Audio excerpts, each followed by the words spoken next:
Boa noite a todos. É com imenso carinho que mais uma vez eu me apresento nesse canal. Como é o Setembro Amarelo, eu quero falar hoje sobre o suicídio e a loucura.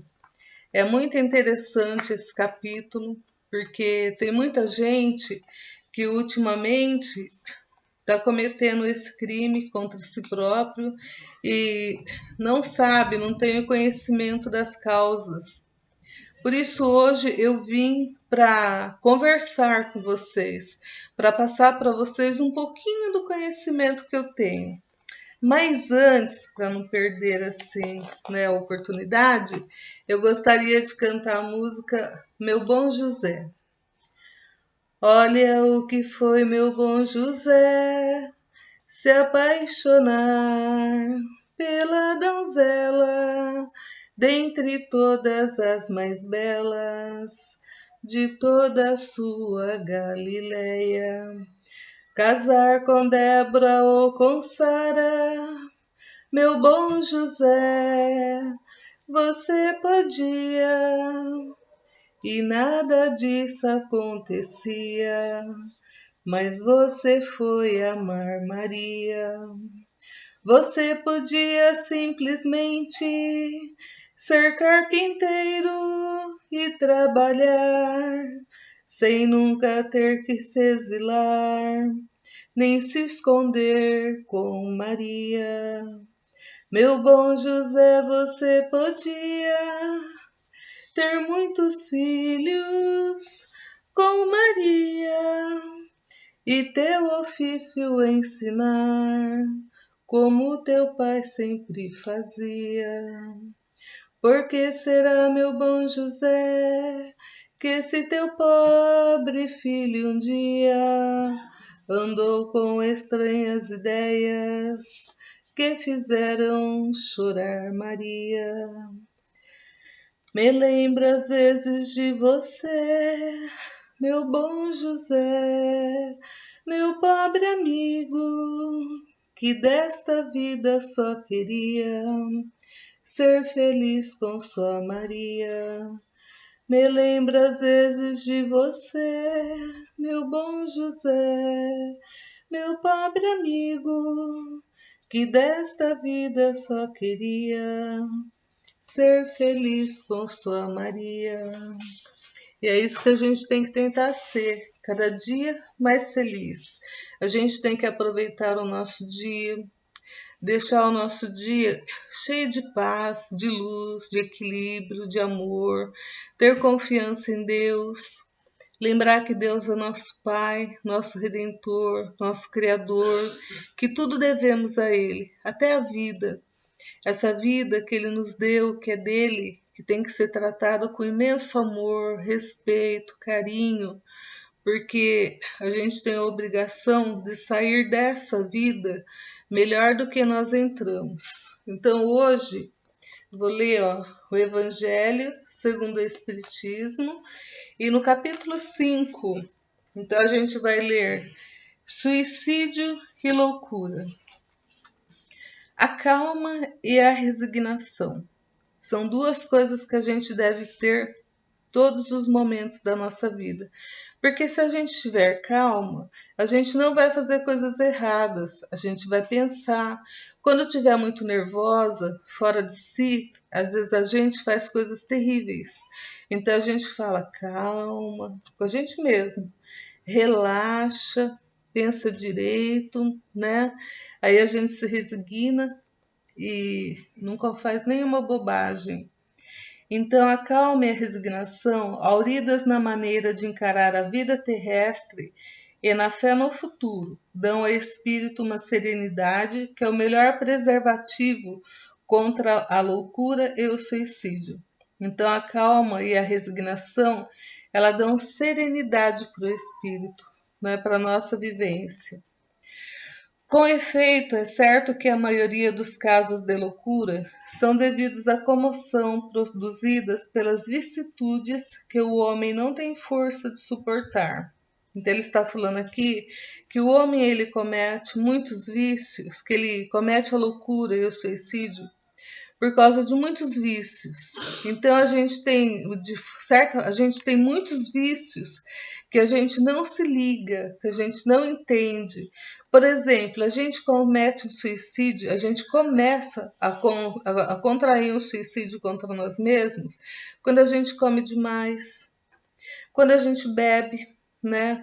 Quando a gente fuma, quando a gente faz muito sexo. Tudo que é demais causa suicídio, faz mal para nós. A gente vai matando as nossas forças, a gente vai matando a nossa vida, né? Porque com essas coisas a gente vai prejudicando o nosso íntimo. E aí o que acontece? A gente vai, sem perceber, diminuindo o tempo de vida que a gente tem.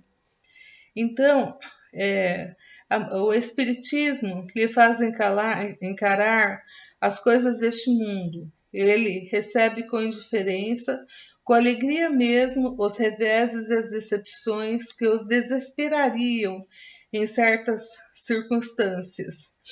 Então, o Espiritismo, ele vem trazer para nós a consciência, ele vem dar o conhecimento das leis morais de Deus, né? Que a gente nunca deve fazer um mal contra o nosso corpo. Por exemplo, aí a gente pega e fala assim, ai, o fulano não me quer, o que eu vou fazer? Eu vou me matar, porque do outro lado ele vai falar assim, não tem vida, não tem nada. E aí ele pega, vai lá e se mata. Ele mata o corpo carnal. Só que o corpo espiritual, ele existe, ele é eterno. E o que acontece? Quando ele chega do outro lado da vida, ele vai ter uma grande decepção, porque ele matou o corpo, mas ele não matou o espírito que habita em nós, né? Totalmente consciente. Aí o que ele vai fazer? Ele vai aí vamos supor, se ele tiver alguma percepção, aí ele vai perceber, passando o tempo, né, que a família dele está sofrendo muito com isso, um sofrimento intenso. Ele vai falar, mas por que o fulano fez isso, né? Aí ele vai olhar que ele se matou por aquela pessoa que ele amava, e aquela pessoa já tem outro cara, sabe, já afilandou. E ele se matou à toa, perdeu a vida dele. Ganhou com isso um sofrimento medonho, porque ele vai ficar na hora que ele se matou, até o dia que ele receber a bênção de Deus, porque Deus é misericordioso e Deus ele quer que a gente cresça. Então vai chegar uma hora que ele vai se arrepender, né? Mas ele vai ficar naquele tempo que ele teria de vida ali, naquele sofrimento. Vai sentir, por exemplo, um enforcamento. Ele vai se sentir se enforcando e indo lá para o túmulo, né? Lá ele vai sentir o corpo dele ficar disforme, ele vai sentir os bichos comendo ele vai sentir aquela tortura, aquele mau cheiro, aquele desespero, aquele horror. Aí ele vai voltar na cena do crime e depois ele vai voltar lá de novo. E se ele tiver a percepção, ele vai poder perceber a família dele, o sofrimento que ele causou para a família. E ele vai ver que ele, né, que morreu, né, quer dizer, que perdeu o corpo, tirou a oportunidade da vivência dele, de ser feliz. Porque não é por causa de uma pessoa que a gente vai fazer besteira nem loucura. Porque o tempo cura. E Deus dá a oportunidade da gente conhecer outras pessoas, da gente ser feliz, né? Porque ninguém é obrigado a ficar amarrado em ninguém.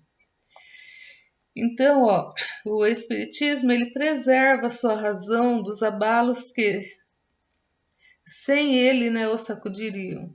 Ocorre o mesmo com o suicídio, com exceção daqueles que se efetuam no estado de embriaguez, de loucura, e que se pode chamar inconscientes. É certo que, quaisquer que sejam os motivos particulares, tem sempre por causa um descontentamento. Ora, aquele que está certo de não ser infeliz, senão por um dia, e de serem melhores os dias seguintes, tem facilmente paciência. Ele só se desespera se não vê fim para os seus sofrimentos. Então a pessoa, ela tem o vício, igual eu estava falando aqui em cima. E ela não tem a paciência de esperar, porque é um dia de cada vez. A gente dorme, acorda cedo, agradece a Deus pelo dia e vive aquele dia. Quando chegar a noite, a gente adormece de novo e amanhã pode ser um dia maravilhoso, um dia muito melhor, muito mais agradável do que o de hoje, né? Que é, pois, para a vida humana em relação à eternidade, senão bem menos que um dia? É um dia. Mas para aquele que não crê na eternidade, que crê que tudo se acaba com a vida, se está oprimido pelo desgosto e pelo infortúnio, que às vezes aconteceu alguma coisa que a pessoa não gosta, né? Alguma coisa que doeu aqui dentro, ele não tem força para superar. Por isso que nós temos que ter amigos, né? A gente tem que conversar com as pessoas, tem que sair para fora, ver o tempo, olhar o céu, né? Brincar com os nossos animais, perceber que a gente tem filhos, que a gente tem família, que a gente tem o vizinho do lado, que muitas vezes até ele está precisando de um conforto, de um abraço, de uma conversa, né? Jogar a conversa fora.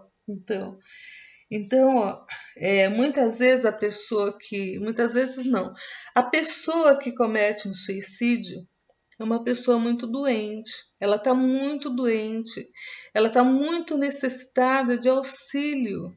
E aí, se ela tem o conhecimento, né, do Consolador, do, do Evangelho segundo o Espiritismo, que é o Consolador prometido, aí o que acontece? Ela vai sentir forte, ela vai saber que aquela situação vai passar e que Deus é misericordioso, que ama ela e que tudo vai dar certo. Tudo. Às vezes a gente tem que passar por uma provação, às vezes a gente está resgatando débitos perante Deus, né? Então tudo passa. Isso aí é a coisa mais certa do mundo. Tudo passa. Agora, se a pessoa não tem conhecimento nenhum, ela vai achar que ela, tirando a vida dela, ela vai acabar com a vida dela. Então não vai acontecer mais nada. Doce engano. A decepção é enorme quando ela chegar do outro lado e ela ver que ela causou um sofrimento muito maior ainda do que aquele que ela tinha, né? Então, ao que ele fala que é oprimido pelo desgosto, pelo infortúnio, não vê seu fim senão na morte, não esperando nada. Acho muito natural, muito lógico mesmo abreviar suas misérias pelo suicídio. Mas aí que ele está enganado, porque chega do outro lado e ele vai ver que a vida continua e de maneira 300 vezes pior do que estava aqui na Terra. A incredulidade, a simples dúvida sobre o futuro, as ideias materialistas, numa palavra, são as maiores hesitantes ao suicídio. Elas dão a covardia moral. Então, quando a pessoa comete um suicídio, ela é uma covardia moral, né? Porque ela não tem forças para se reerguer. Então, ela acha que fazendo isso, ela vai acabar com o sofrimento dela. Só que não vai ficar muito pior.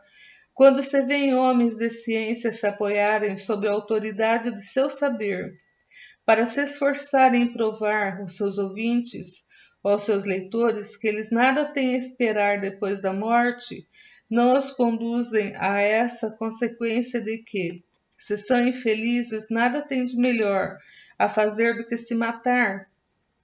Que lhes poderiam dizer para disso desviá-los? Que compensação poderiam lhes oferecer? Que esperança poderiam lhes dar? Nenhuma, senão nada. De onde é preciso concluir que seu nada é o único remédio heróico, a única perspectiva, mais vale cair imediatamente que mais tarde, e assim sofrer por menos tempo. Ele pensa, né, porque ele é um sábio, então ele acha que se matando vai cortar o sofrimento dele. Só que não vai. Ele vai ficar muito mais em sofrimento. E a gente tem bastante depoimento, porque tem a Ivone Pereira, que é o Vale dos Suicidas, né? Tem também no Nosso Lar, tem também no livro do André Luiz, tem também nos trabalhos mediúnicos, né, do Allan Kardec, que nós, né, quando eu trabalhava também lá, recebemos muito suicida também. Pessoas que se mataram, eles contavam as histórias dele. Eram horríveis, histórias lamentáveis, de chorar mesmo. Contava o tamanho do sofrimento deles, sabe? A energia deles que é pavorosa, o sofrimento que eles têm, são horrendo. Então a gente tem que se conscientizar que a vida é o maior dom que Deus nos deu e que a gente tem que preservar ela, porque a vida é maravilhosa, né? Às vezes a gente pensa, ai, mas eu não tenho isso, eu não tenho aquele outro, mas a gente tem saúde. A gente acorda, a gente enxerga, a gente pode sair para fora, né, dar uma risada, conversar, a gente pode beber uma água, pode até mesmo beber um refrigerante, pode sair bater um papo com um amigo, com uma amiga, pode pegar uma vassoura, varrer, né? Outros pegam um computador, vão fazer joguinho, um monte de coisa, tudo ajuda, né? A gente é muito feliz, nós temos tudo, tudo nessa terra. E a gente mora num lugar maravilhoso que é o Brasil. Só isso já é 300 pontos à frente. A propagação das ideias materialistas é, pois, o veneno que inocula em um grande número o pensamento do suicídio, e que aqueles que fazem seus apóstolos assumirem sobre si uma terrível responsabilidade com o Espiritismo, não sendo mais permitida a dúvida, o aspecto da vida muda. O crente sabe que a vida se prolonga indefinidamente além do túmulo, mas em outras condições, daí a paciência e a resignação, que afastam muito naturalmente o pensamento do suicídio. Daí, numa palavra, a coragem moral. Então, nós temos que ver isso, né? Que a coragem moral da gente poder se levantar, para a gente poder se reerguer. Então, o apóstolo Paulo, ele fala assim: você que está em pé, tome cuidado para não cair. Olha o tamanho da mensagem que ele fala, né? Orai e vigiai, sabe? Perceba a situação ao seu redor, olhe, sabe? Viva, seja feliz, não faça coisas erradas. A gente tem que sair dessa vida melhor do que nós entramos. Se nós viemos lá de Castela, né? Que a gente vivia então em Castela, que era um mundo bom. Aí nós somos expulsos de lá para outro mundo, para o mundo primitivo. E a gente está aqui hoje no mundo de regeneração, de provas e expiação. Então a gente tem que se tornar melhor. A gente está pagando, está resgatando os nossos erros passados. E muitas vezes, quando a gente se evolui, que a gente começa a fazer o bem, começa a respeitar o semelhante, tratar todos com amor, com bondade, porque ninguém quer ser maltratado, ninguém quer ser judiado. E todos nós temos o dever moral de tratar bem as pessoas, de respeitar as pessoas, porque quando a gente respeita, a gente é respeitado, né? Se uma pessoa xinga, a gente ofende, a gente vai ficar chateado e sentido. Só que a gente não pode entrar na mesma situação. Vai mostrar para aquela pessoa que nós somos tão baixo igual ela, tão pequenininho igual ela. Não, a gente tem que ser melhor, sabe? Aí se ela dá um grito, a gente responde calmo, sabe? E se ela continuar gritando, deixa ela falando sozinha, vira as costas e vai embora. Ou então a gente fala assim: o que posso fazer por você? Né? Quando ficar calma, conversa. Ou então num dia, se a gente estiver errado, a gente tem que ter a decência de pedir perdão. Fala assim: meu irmão, me perdoa se eu te magoei, se eu te feri, sabe? Me perdoa, foi sem querer. E acabou, vai, segue a vida, vai embora, sabe? Não tem que ficar se rebaixando, nem ficar triste, nem que ficar por debaixo, sabe? Não, reergue a cabeça, amanhã é outro dia. levanta a cabeça e segue, né? Se aconteceu de perder uma pessoa querida e amada, a gente não vai se matar, porque se matar, jamais vai encontrar aquela pessoa de novo. O que a gente faz? A gente ora por aquelas pessoas, né? Pede oração, sabe? Se reergue, porque aquela pessoa passou o tempo dela, mas o nosso tempo continua e nós temos que dar conta dele para Deus. Então, eu queria dizer essas coisas, né? Tem muito mais ainda que a gente podia comentar, né? Mas o tempo também fica muito longo o vídeo, né? Então eu gostaria de falar muito com vocês, muito. Presta atenção nas coisas ao vosso redor. Olha que todos nós somos irmãos. Ninguém merece ser maltratado, nem ferido, nem machucado. Trata as pessoas com respeito, com dignidade, com bondade, com amor. Faça o bem. Se você der alguma coisa para uma pessoa e a pessoa jogar fora, o problema é dela. A sua consciência é limpa. Você deu alguma coisa, sabe? Você doou. Doa as coisas que você não usa mais. Se você vê alguém passando necessidade, leva alguma coisa para a pessoa. Ajuda a pessoa a se reerguer. Sabe, a gente tem que ter piedade dos nossos irmãos. Se a gente vê alguém doente, alguém sempre deprimido, em depressão, é perigoso. A gente tem que ajudar. Ô, meu irmão, como que eu posso te ajudar, sabe? Ou então começar a conversar com ele, falar, né? Certa época tinha um rapaz que ele era aleijado, né? Então ele andava com uma cadeirinha de rodas pela cidade. E um dia ele chegou em mim e ele falou assim: eu tenho vontade de me matar. Ele falou, porque ninguém olha para mim, né? Eu sou feio, ele falou, aleijado, né? E aí eu podia acabar com esse sofrimento. Eu falei para ele, não. Ele falou, por que não? Eu falei assim, porque hoje você está sofrendo aqui, porque você está resgatando os seus erros. Imagina quando você fecha os seus olhos, como que você se vê? Você anda? Ele falou, eu ando. Falei, então, você caminha. O seu espírito tem pernas. Falei para ele. Só aconteceu que nessa encarnação você teve que passar por esse sofrimento. Mas tenha confiança, fé. Eleva, sabe, a sua moral. Ergue a sua cabeça. Você é lindo, maravilhoso. Deus te ama. Deus te ama. Quando você pensa que você está largado no chão, que você está se rastejando, naquele momento Jesus está te carregando no colo. Hoje em dia ele ainda anda na cadeira. Ele casou, tem filhos, você acredita? E ele é feliz, né? E nunca me agradeceu, nunca falou nada para mim, mas eu sei que Deus operou nele. Por isso que a gente tem que agradecer muito, Senhor. Agradecer a Deus por tudo. Agradecer a Deus pela água. Agradecer a Deus pelo pão. Por tudo, pelo trabalho, sabe? Pedir as coisas para Ele. Deus gosta que a gente pede com humildade. Bota o joelho no chão e fala, Senhor, hoje eu tenho que fazer isso, isso, isso, isso. O Senhor me ajuda? Abra meus caminhos, Senhor. Tenha misericórdia de mim. Tenha misericórdia da minha família. Aí a gente pede por todas as pessoas da face dessa terra. A gente pede pelos nossos amigos, pelos nossos irmãos, pelas pessoas que estão em santas casas, hospitais. Por quê?